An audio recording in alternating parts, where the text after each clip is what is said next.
Ángel, muchísimas gracias y está con nosotros en el estudio nuestro urólogo de cabecera, el doctor Andrés Hernández. ¿Cómo estás, Doc? Te agradezco muchísimo que estés con nosotros. Muchas gracias. Hoy vamos a hablar de esto que pues me encantaría que empezaras para explicarnos de qué se trata el priapismo. Bueno, el priapismo es una enfermedad que es la erección sostenida del pene sin un deseo sexual previo y es dolorosa aparte. O sea, cuando una persona tiene una erección normalmente viene de posterior a un estímulo sexual y después que pasa el estímulo sexual ya se quita la erección. En el priapismo no debe de haber un estímulo y aparte es una erección dolorosa, es una erección no satisfactoria, digamos. ¿Y resulta dolorosa porque no hay estímulo o por alguna otra causa? No, porque llega sangre, o sea, el pene tiene 3 cavidades, tiene 3, digamos, esponjas, y esas esponjas se llenan de sangre con la erección y eso le da la rigidez a la erección. Entonces, cuando hay una erección, digamos, con un flujo de sangre aumentado, se llena tanto el cavernoso que se hace dolorosa. Ahora, ¿qué no el cuerpo está diseñado para que esto no suceda, para que no se llene de más? Sí, normalmente cuando hay una erección, la sangre llega al pene, se cierran digamos, unas compuertas, unas venas ericinas se llaman, y esas compuertas se cierran y atrapan la sangre en el pene. Se lleva a cabo, digamos, la sexualidad, posteriormente se abren estas venas y se sale la sangre que está atrapada en el pene. Normalmente hay una circulación, normalmente llega sangre y sale sangre, eso es, digamos, lo común.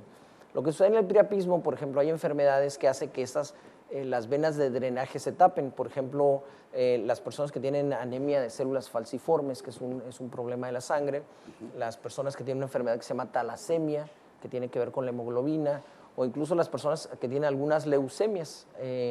Las mielocíticas crónicas son las que más se asocian, pero hay otras leucemias que también se asocian digamos, hacen un poquito como, digamos, más frecuente el priapismo en estos enfermos.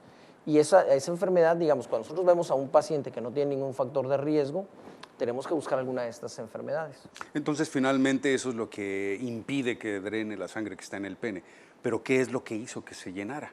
Bueno, normalmente está ese flujo, o sea, normalmente llega sangre y sale sangre, pero si se tapa el drenaje de salida, la sangre sigue llegando y sigue llegando y sigue llegando. Entonces eso hace que el cavernoso se dilate o se hinche o se llene de tal manera que sigue aumentando el diámetro, eso aumenta la presión y eso aumenta el dolor. Doctor, ¿qué pasaría entonces en el caso de los medicamentos estos encaminados a sostener la erección, que es precisamente que trabajan sobre esas venas de drenaje, ¿no? Bueno, por ejemplo, los medicamentos que se utilizan para la erección, cuando una persona que no lo necesita lo toma, le aumenta el riesgo de tener un priapismo. Tanto con los medicamentos tomados como con los medicamentos, hay un medicamento que se utiliza, es una inyección directamente al pene. Y esa inyección lo que hace es, abre las arterias para que llegue más sangre al pene y eso logre una erección. Pero cuando una persona no lo necesita o cuando se pone una dosis mayor a la que realmente necesita, eso puede promover un priapismo. Y es el priapismo, nosotros sabemos que una persona con una erección de más de 4 horas es una persona que ya requiere de un tratamiento para quitar el priapismo.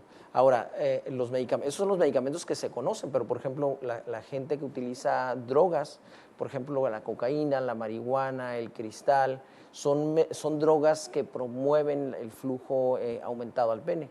Entonces, ellas pueden promover también un priapismo. Entonces, los que tienen adicciones a estas drogas obviamente tienen un riesgo mayor.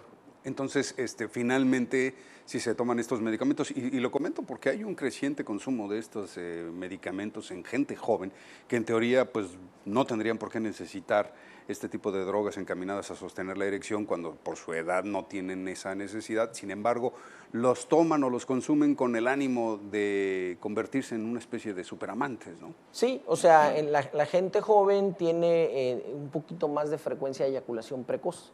Entonces, con tal de, digamos, ocultar la eyaculación precoz o continuar una relación o con una rigidez a pesar de haber eyaculado, toman estos medicamentos.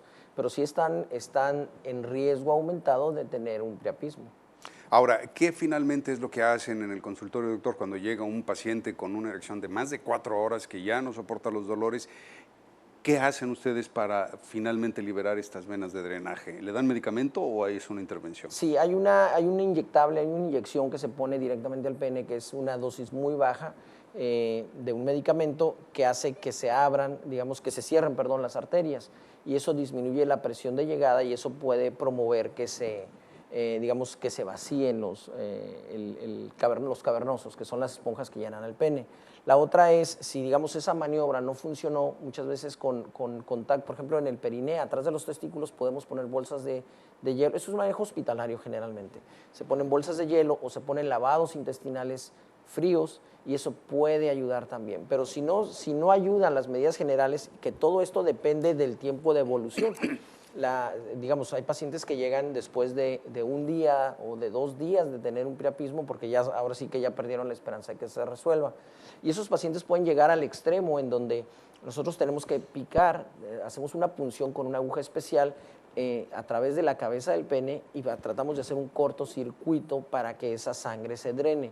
Esa es una. Si no funciona eso... Doctor, eso suena muy doloroso, perdón que le diga. Bueno, es doloroso, pero se hace con anestesia. Se hace con anestesiólogo, el anestesiólogo le pone un bloqueo al paciente y eso nos permite hacer la maniobra como debe de ser. Ahora, si no funciona eso, podemos llegar a una derivación o como un cortocircuito ya más amplio. Tenemos que poner una vena que la conectamos al cuerpo cavernoso y esa vena drena directamente a la safena, que es las venas de las piernas. En ese caso, nosotros hacemos que la sangre fluya, digamos, en un mayor flujo, valga la redundancia, para tratar de disminuir ese priapismo. El problema aquí es que el paciente puede quedar con impotencia. Entonces, el paciente puede quedar con una disfunción eréctil en donde ya no haya posibilidad de lograr la erección.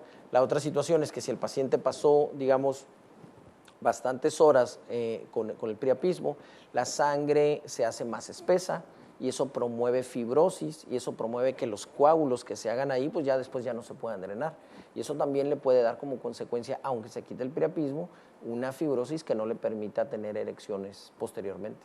Entonces, volviendo y resumiendo, doctor, para que nuestros radioescuchas y televidentes lo sepan, ¿qué condiciones pueden favorecer el priapismo? ¿Hay actividades, conductas o hábitos alimenticios que lo promuevan? ¿Y qué podemos hacer para disminuir la posibilidad de padecerlo? Bueno, hay las personas que tienen la enfermedad, como decía, las enfermedades, bueno, pues el control de sus enfermedades. Muchos de estos pacientes tienen priapismos recurrentes y como médicos les enseñamos a inyectarse el medicamento que te comentaba y es fenilefrina, pero hay que saber qué dosis, porque eso es muy importante, y ya el paciente se lo pone y ya pierde su erección en el momento, pero eso se atiende, digamos, en el tiempo que va iniciando.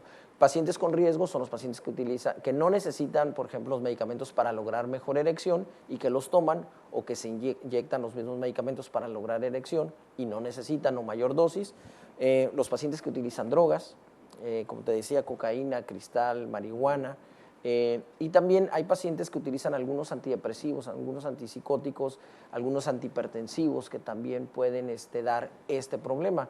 Entonces, siempre que nosotros vemos a un paciente tenemos que hacer una historia clínica muy completa en donde tratar de identificar esos factores de riesgo para quitarlos, ¿no? ¿Hay algún indicio que puedan tener, por ejemplo, este tipo de pacientes en riesgo, que puedan ellos detectar antes de padecer un cuadro de priapismo?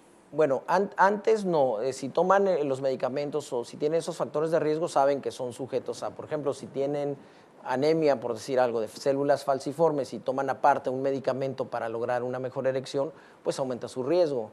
Pero, por ejemplo, un paciente que tenga ya el priapismo, ¿cómo saber si es una erección prolongada normal o es priapismo? En el priapismo, como te comentaba, el pene tiene 3 cilindros, pero en el priapismo 2 de los cilindros se ponen rígidos y el otro cilindro no. Entonces, los 2 cilindros de los lados están rígidos y puede doler. Casi siempre, la mayoría de las veces duele. Pero el glande, que es el otro cilindro, que es el esponjoso, ese no se congestiona, entonces está blando. Entonces hay una erección muy rígida por un lado, pero la otra parte del pene no tiene erección. Entonces, eso es digamos, un dato de alerta, ¿no? Un dato de alerta, perfecto. Doctor, oiga, pues la verdad es que sí es algo que suena como que gracioso al principio, decir que tiene uno una erección prolongada o por horas, pero ya vemos que es una cuestión seria y vale la pena atenderse, ¿no?, a los primeros indicios de que padezcamos este problema. ¿Nos puede dar sus números de contacto, por favor? Sí, claro que sí, es el 634-1138 y la página es urologo.com.mx.